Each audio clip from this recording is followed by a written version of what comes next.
All right, and we're live. So this is episode 4 of the Vault. For our audience and previous listeners, we've had a couple series of different shows here with Babylon. We had scaling Bitcoin sessions, Bitcoin Renaissance, and now that Babylon is looking into trustless Bitcoin vaults, we've decided to name a new show the Vault. This is episode 4. We just had one yesterday with Diogo, our head of comms. It was a lot of fun. If you haven't seen it, take a chance to take a look at it. He was literally drawing. I kind of put him on the spot, and he was literally drawing some cool stuff, and it got really fun in the chat. So for those of you out there who didn't get a chance to see it yesterday, please hop onto our X profile and check it out. Having said that, we have a quick turnaround today, episode 4, with some pretty cool people. We have Isabel, who I've actually seen from afar. I actually met you at Las Vegas, and I see you hustling, doing all the moderating and stuff. Like you're one of the inspirations, definitely into like me being a moderator and hosting Aw, things like this. So yeah, really cool that you're here, Isabel, and obviously, yay. obviously Johann. For Best in Slot, we did a space with you in Domo, maybe within the past year, or maybe a little bit more than that. So we talked about a lot of stuff. BRC20, back then BRC 2.0 was something you guys were working on. So definitely want a chance to be able to talk about that. So thank you for coming on. And then obviously Domo, the creator of BRC20, also does some stuff here for Babylon. So just really cool. I'm really excited about today's panel, about you guys being here. Isabel, if you ever want to take over and you see me, struggling, please feel free to take over You're and doing uh, and great. saves. Thank you, thank you. So yeah, I just want to give you. I've given you an introduction, but I don't think I could do yourselves justice. So I'll let you guys maybe talk a little bit about yourself. I think we should do ladies first. Isabel, tell us a little bit about what you do, and yeah, just more about yourself. Yeah, I'm happy to. I'm a bit of a renaissance woman in this Bitcoin native assets space, but definitely kind of got started managing kind of marketing and communications related items for Bitcoin projects. I mean, most notably, how I really got kicked off was I managed comms for Casey for the first 6 months of the Ordinals protocol. And then shortly after working with Casey, got hooked up with Domo and kind of David Bailey and the UTXO management folks, and Asher Corson, who's an amazing trader, to start a Bitcoin native assets fund called Unbroken Chain. And from there, kind of became better friends with Domo, got more involved with the BRC20 protocol side of things, the development of the Layer 1 Foundation, which is the governance foundation for BRC20, and also has sort of a broader mission to support the development of meta protocols on Bitcoin broadly. Yeah, and so that's sort of been my focus, plus a lot of advising for all sorts of different companies, the alkanes folks, the oil dynamics folks. Um, uh, Slipstream is kind of one of my main advising gigs right now. And of course, the podcast, Bitcoin Rails, which is a Bitcoin technology podcast that really kind of just dives into all this crazy tech that is being developed on Bitcoin right now, sort of, Bitcoin season 2, if you will. So, yeah, I'm having a blast. Thanks so much for having me. Thank you, Isabel. And we'll start off with, or we'll go next with you. Actually, go ahead and give yourself an intro. Me? Okay. Yeah. Johann here, Chief Business Officer at Best in Slot. With the protocol and our BRC 2.0 development, we have a lot of partners that we deal with. So my job is to basically like put together partnerships, deals, look after revenue that's coming in, and also just ensure that things are going well from a customer point of view, and also um, strategically align with Binari, who's the CEO, on different relationships that we have in the industry, making sure that we have certain things lined up, and just more of a biz dev guy. But I would also say like there's a bit of sales in that, obviously, and yeah, relationship management. That's kind of what I do for biz. Awesome. Thank you, Johan. And Domo, go ahead and intro yourself. Yeah, thanks. What's up? I'm Domo. I've been in space for quite some time, mostly on the data side. I kind of came from on-chain analytics, working with some Web 2, Web 2.5 companies before I created BRC20. And BRC20 was just I think many people know this at this point, but like just an experimental dashboard I wanted to get out there to demonstrate that you could emulate fungibility with inscriptions at the time, and obviously took a life of its own. Um, and I've been fortunate to have great partners like Best in Slot and use that along the line of that. So, been helping that side, step back quite a bit from a technical perspective as, the maintainers have taken over and pushed these great updates like the programmer module. So it's been exciting to watch that and to see what's coming next. On the side of that, I also do a lot of like advising and consulting in space, including with Babylon. So that's how me and Eric know each other. And yeah, that's a bit about me. Awesome. Thank you, Domo. So, Yohann, let's get started with you. I know that we, like I mentioned, did our show with Domo in the past. But just for anyone new listening and who isn't really sure, how Best in Slot works and what you're doing, could you tell us a little bit about Best in Slot, what you're building, and what kind of inspired you to this mission?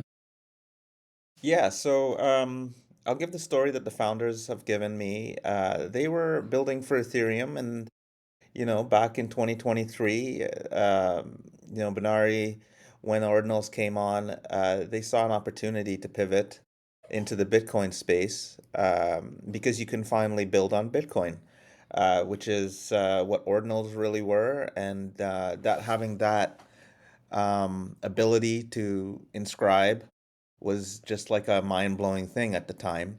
It still is. I think people don't really get how it changes the game. But Yeah. ever since then, it's been developing tools supporting the ecosystem, indexing meta protocols, and really supporting the ecosystem with the best tools, APIs, and I would say leading the BRC20 charge since like on chain. If you look at how BRC20 has performed on chain, it's literally the story of ordinals. It's literally the use case of ordinals thus far, having over, I think, 70%, 75% of all inscriptions, and first to, I mean, it's even surpassed, even from the beginning, it's never changed. It's always been the most volume, the most inscriptions, leaving the images second. Uh, Domo actually knows the actual numbers because he's analyzed it. Yeah, but that's the story of Best in Slot. We've become a lead maintainer of the BRC20 protocol, have upgraded it with the upgrade of being essentially like a programmable module, bringing programmability to Bitcoin, which is unheard of. It's literally going to be DeFi summer on Bitcoin for the winter here, and it's going to continue to go because Bitcoin's not going away, and there's a lot of capital in the space. So, like, that's what we're building right now. Exactly. Domo, I know we talked about this last time, kind of, you building BRC20. Just, hearing Johann's numbers, how does it make you feel just seeing like how people have adopted something you created? Maybe I know that we talked about BRC 2.0 last time that you were here, and I saw that Best in Slot had, I think it was at the end of September, kind of like just an update about phase two, I believe it was. Maybe you can talk a little bit about BRC 2.0 or 2.0 afterwards. But yeah, just how does it feel having people use something you created like this? Yeah, I mean, like I'll be completely honest. I think I was pretty transparent with this in the early days, but I think early on it was pretty terrifying. I'm not gonna lie. It was especially because it was something that I made in less than 2 days as like just a POC, um, which I look back on and kind of think that it's funny because it's a bit of a learning point there that like there was many things like if I was trying to product like making it professional, like I would have spent more and more time on, but in hindsight maybe those things would have not enabled the lightning capture in a bottle, as you would say. So, I think keep it simple, stupid is definitely something I learned on it. But, it's interesting because at the same time, if we'd implemented that kind of process throughout the development of BRC20 in the early months and years, even at this point, I actually think that would have also been a mistake. So I think, what I learned from that is like get something out quickly, but be very deliberate and somewhat conservative with your iterations afterwards. I say that because I think in the early days we had a lot of quite bad ideas, and if we hastily rushed them out, I think it would have been detrimental to the protocol.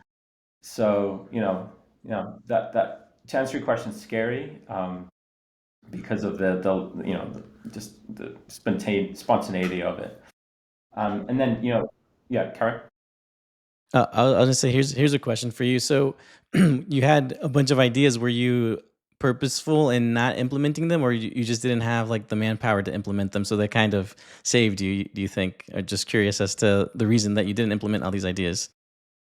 Well, it was it's a good question, and uh, if you want to go broader into the history, like the first indexer was Unisat, right? And they were like semi-open source, and there was a massive push from the ordinals community who for some reason had like a bad taste in their stomach about BRC20 from day one.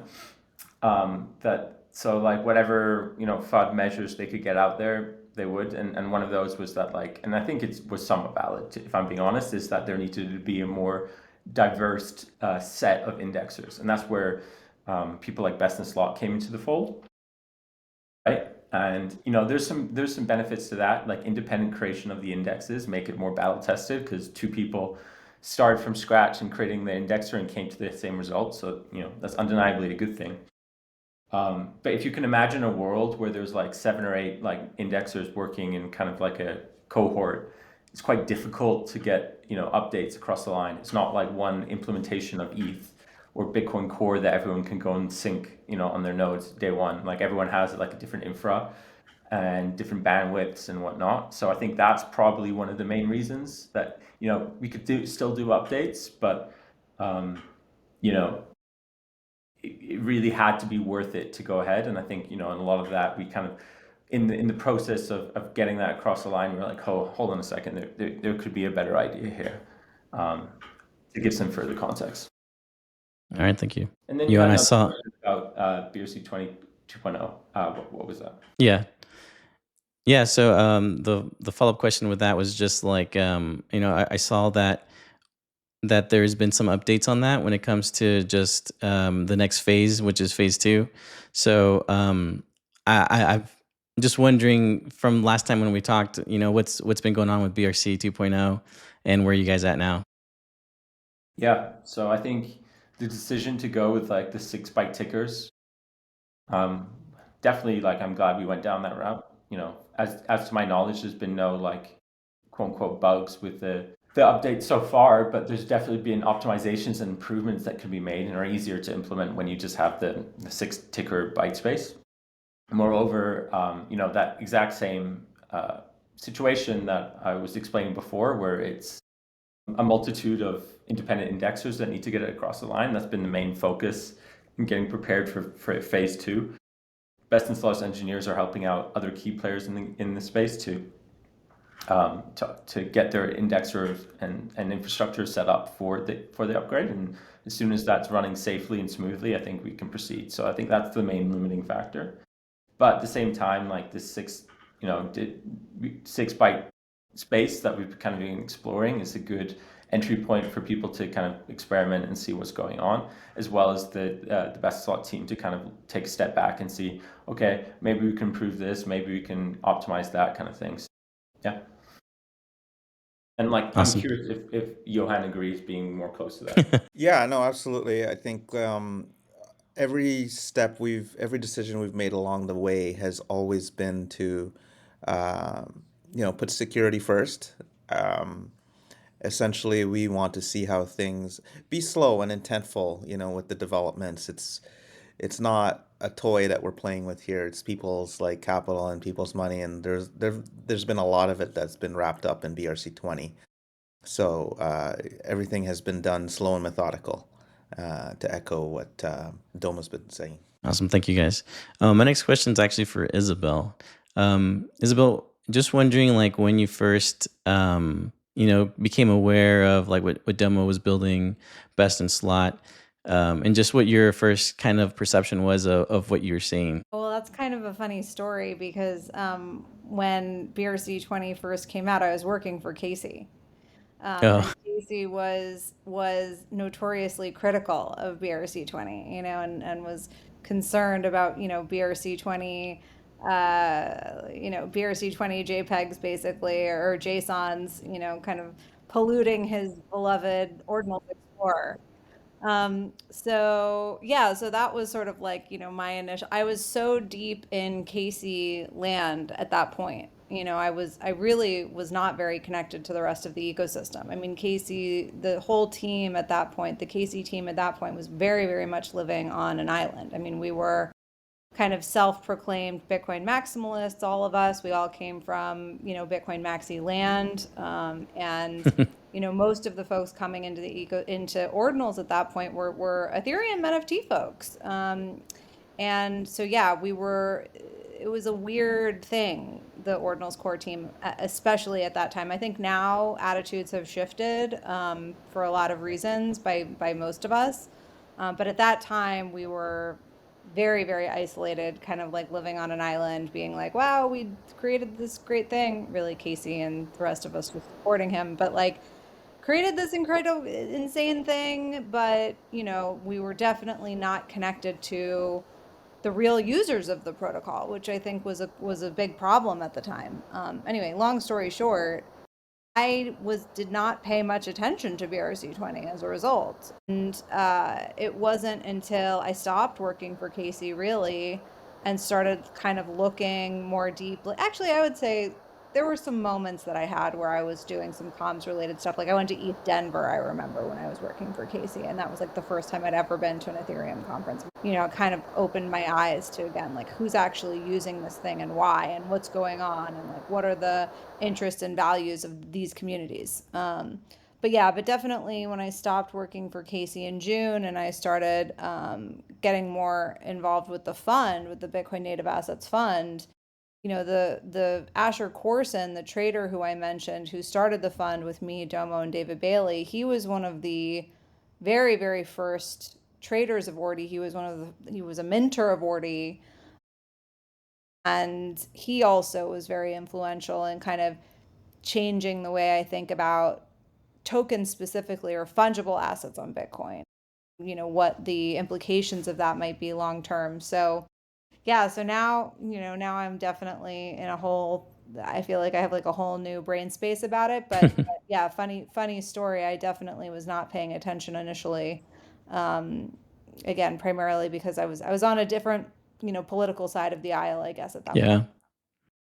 Yeah, for me, I was just like, oh, someone's trying to play off ERC20. I just thought it was some cute thing, and didn't never expect it to have, the abilities that it actually does have. So I definitely understand whenever you first come across it to be unsure of it and to maybe be skeptical even. So awesome that you did turn around though. That's great. I didn't actually know that, Isabel. I thought you were, always on the other side of the aisle, but good to know. No, That's what we have these, Johan, I was a to find the hyper truth. toxic maxi until like June 2023.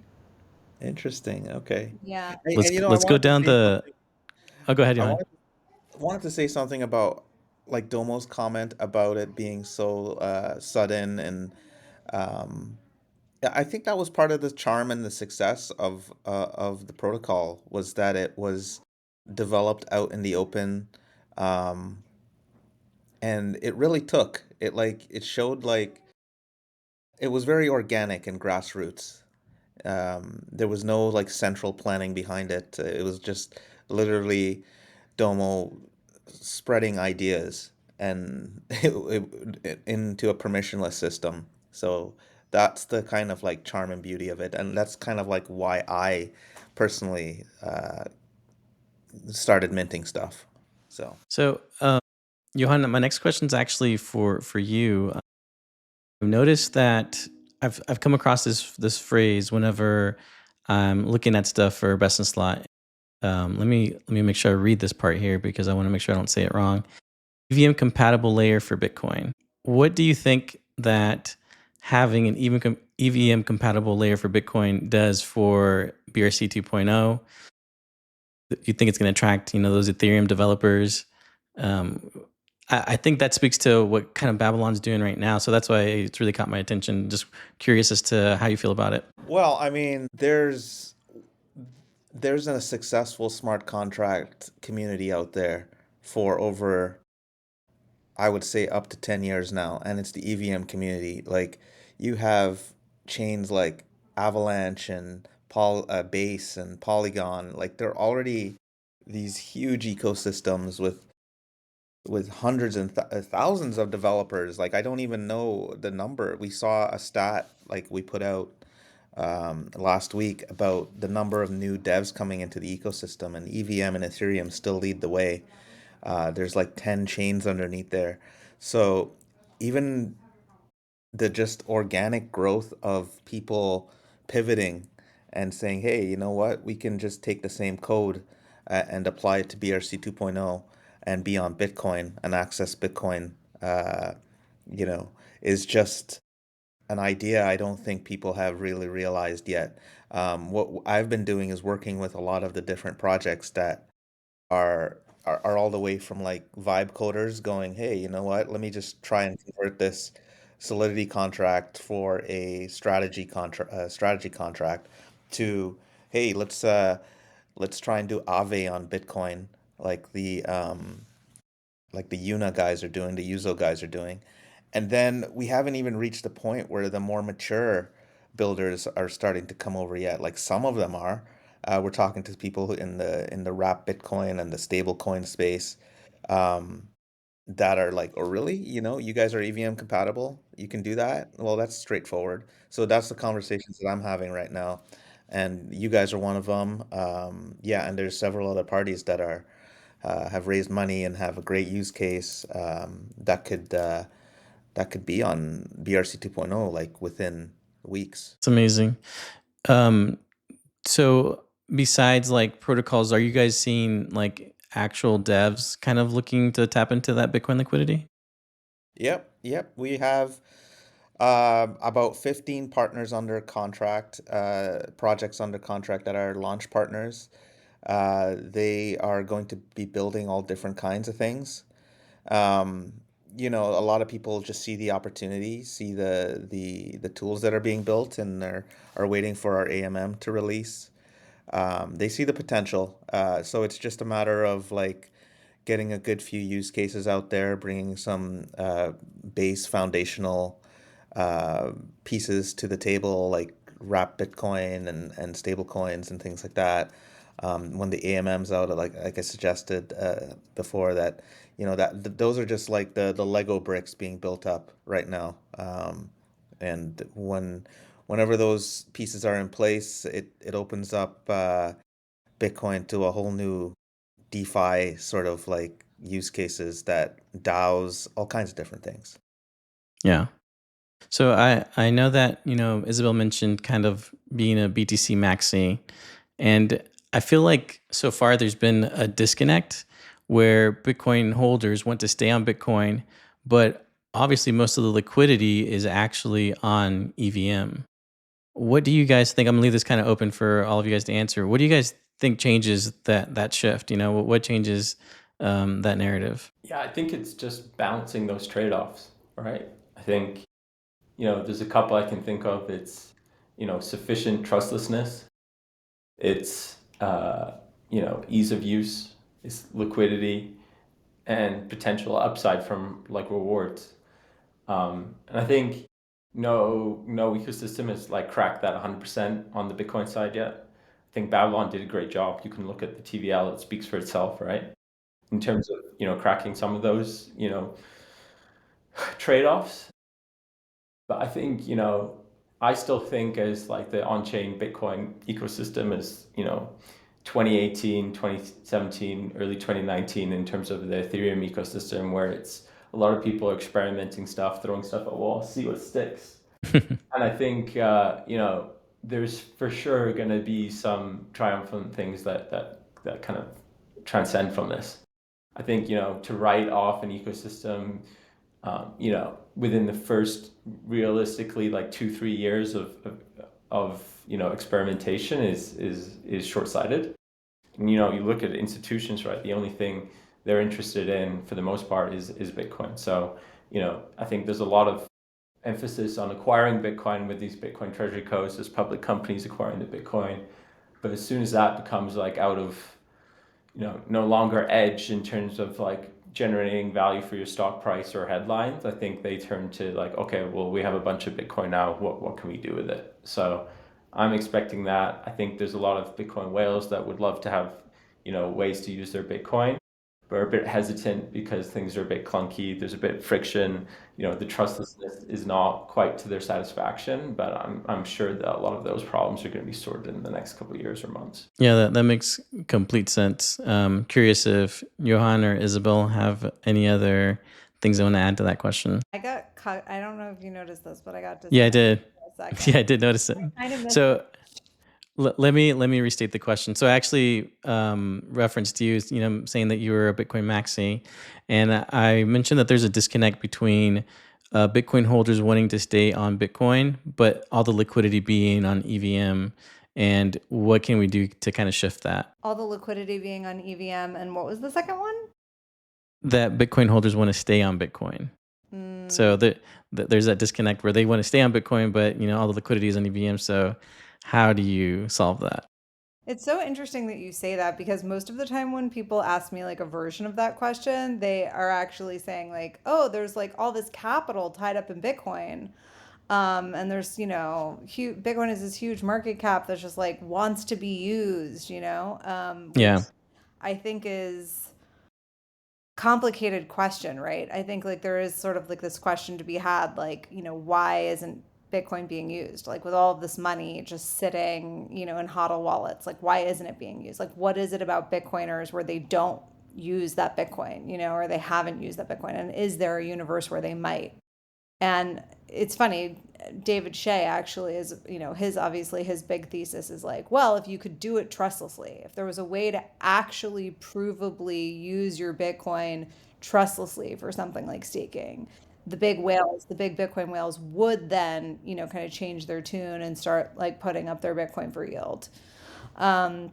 And I think that that's sort of like an unproven thesis, but makes logical sense, and I'm like really, really curious. For me, I'm like waiting with my popcorn to see like how this plays out now that we have all of these like hyper trust minimized, kind of Bitcoin scaling tech, et cetera, popping onto the scene. I think 2026 is going to be an opportunity for us to kind of like take that thesis out for a spin and like see what's up with that.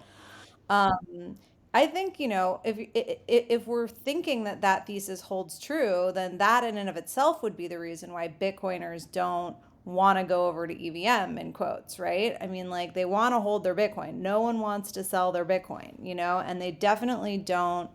I mean, obviously some people are wrapping their Bitcoin. Wrap Bitcoin is still, in my opinion, or if you want to call it a layer two, it's the largest layer two that exists.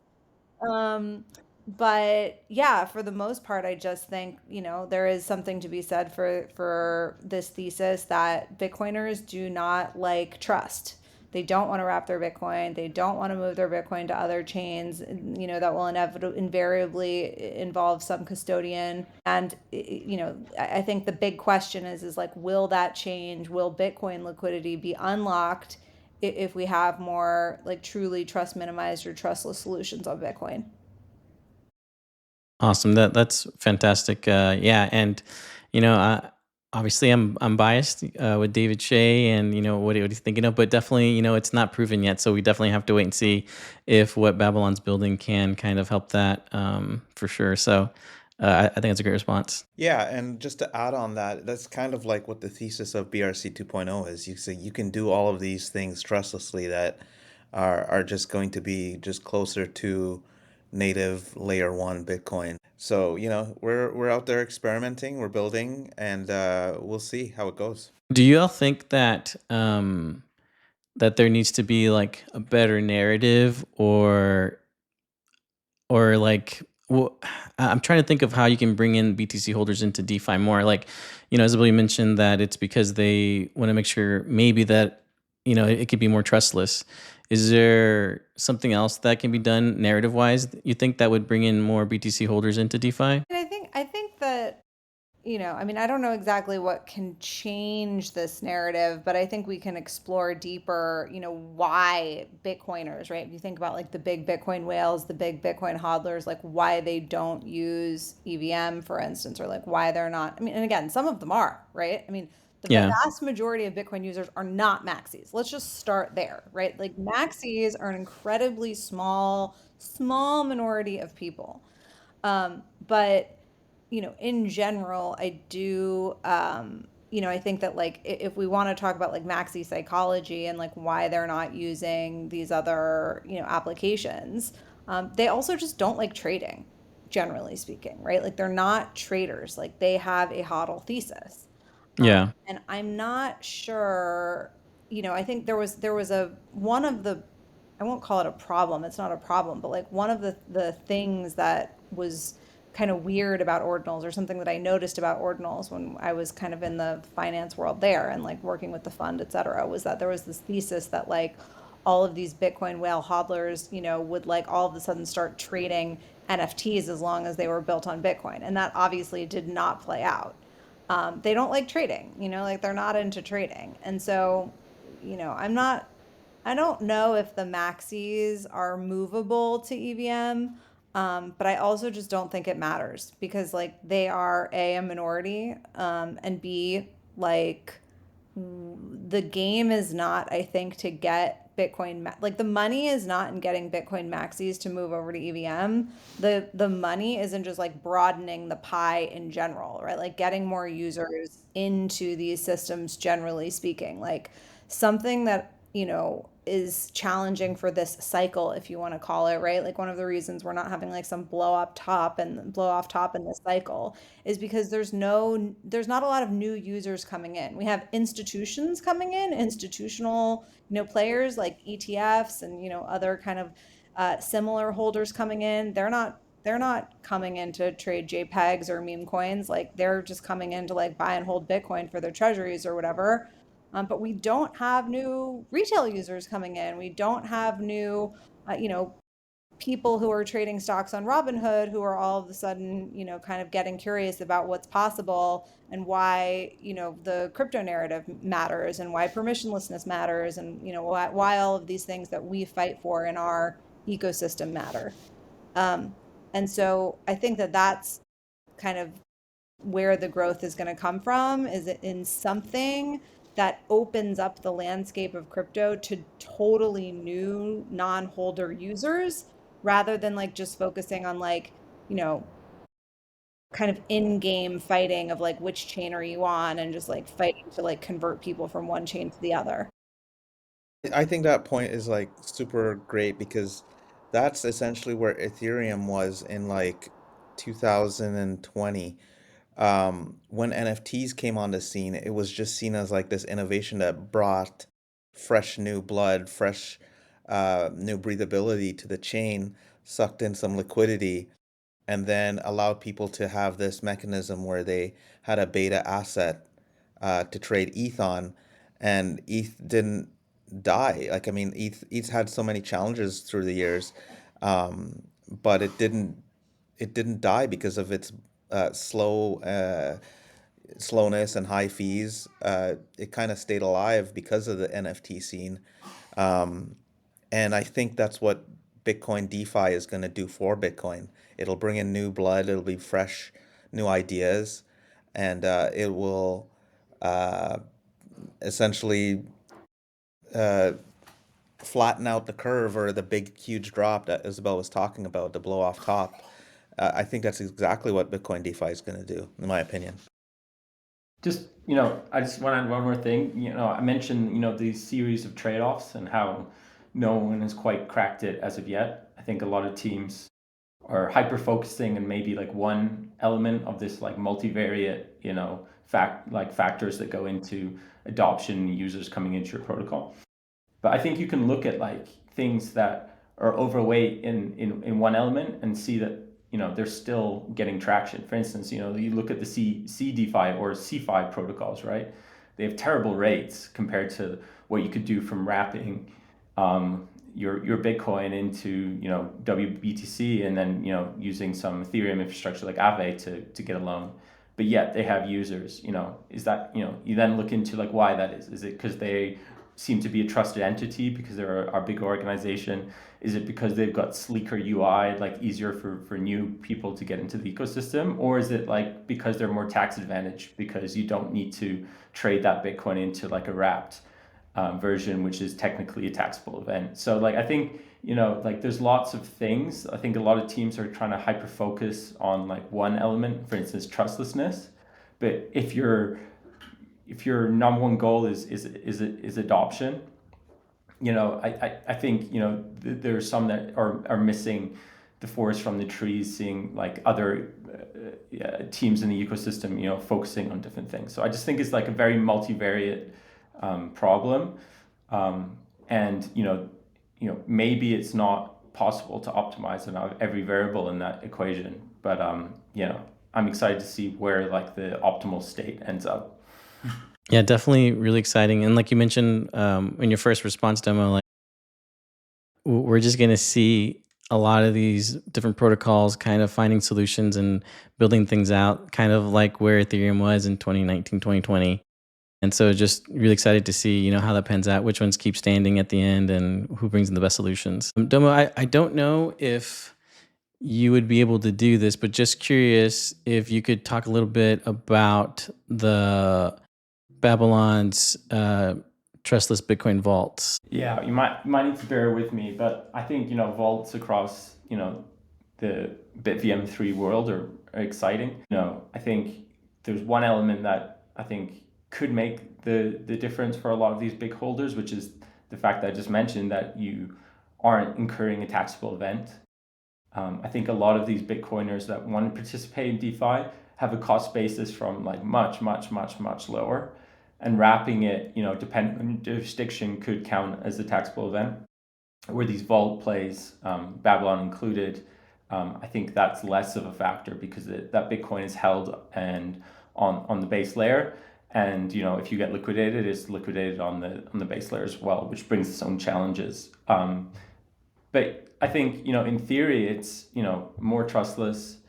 You can leverage existing infrastructure on the loan side. The only challenges I have with that friction, and I think there's a lot of documentation. I think Bob came out with like a paper yesterday on how to optimize the liquidation side. If that can get solved, I'm confident that these vaults can can be a very good product. But yeah, so on the technical, I'm still somewhat surface. I kind of just understand how the flows work. Yeah, awesome. Thank you, Domo. And just curious, Isabel or Yohann, have you guys followed up on Babylon and their vaults? What's your knowledge base so far on it? Are the vaults just the general staking protocol, or is that something different? That's something different now. So it's something new that we're doing, where you can use your Bitcoin on chain to do like lending, borrowing, perp dexes. So yeah, it's something new. We came with a white paper out on August 20th, I believe. So it's fairly new. So I wasn't sure if you guys would have been aware of it. I am not aware of it, but I am definitely curious. Cool. I'll send you some documentation and just some stuff. We had a space last week. It was episode 2 of the show with David and our head engineer Vitalis, kind of just talking about it and doing a walkthrough with the whiteboard session. So I'll share that with you, and hopefully that can kind of help out because they would be able to explain it way better than I could. All right, I'm ready. So the vault is not just the name of the podcast then? No, that was the inspiration for the vault to happen. I'm just being funny. I know, I'm messing with you. So I'm trying to think, Yohann, is there anything else that maybe I haven't asked you that you want to share about Best in Slot? I want to make sure that we cover everything you wanted to talk about. No, I think we've talked about everything. We're excited to be putting out our AMM on Signet coming up in November here, and to mainnet hopefully soon right after it's in Signet. Safety is the first thing on our minds, obviously, with financial products of this level, and we hope that our community likes it, and that the experience is something like they've never seen before on Bitcoin. So we're excited about that.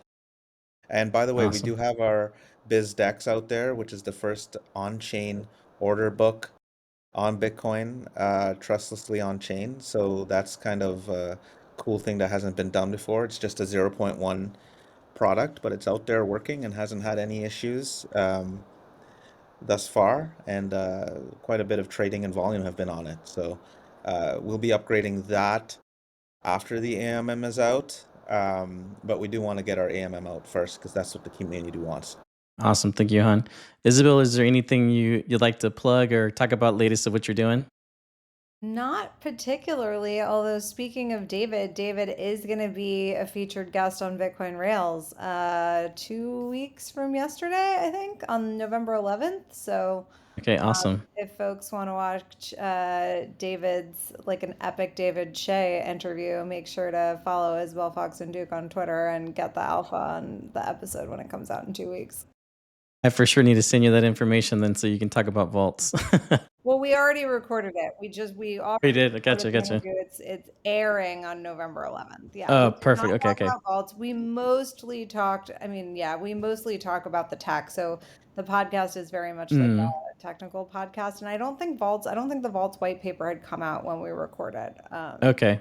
We spoke a lot about like BitVM and kind of how, the broader Babylon staking protocol works and the history of Babylon. And I didn't realize that Robin Linus was actually very influential in the development of like the actual staking mechanism as well. Yeah.